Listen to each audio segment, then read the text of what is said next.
Επιτέλους τα κατάφερα. Θα βγω μαζί της, ρε. Έχεις δει πως είσαι? Γιατί τι έχω δηλαδή, δεν κατάλαβα. Εσύ αυτό το θεωρείς μαλλί?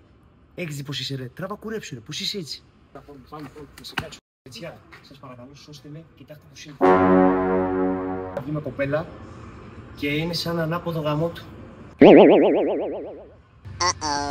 Ρε αγόρι μου, αυτό δεν θέλει κουρέα. Κυπουρό θέλει.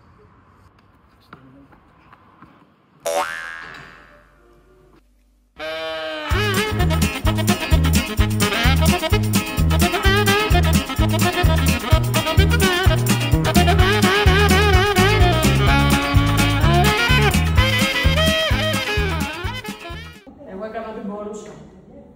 Ράτε σήκω πάνω, ρε. Να αυτός ο τραχανάς, ρε παιδιά.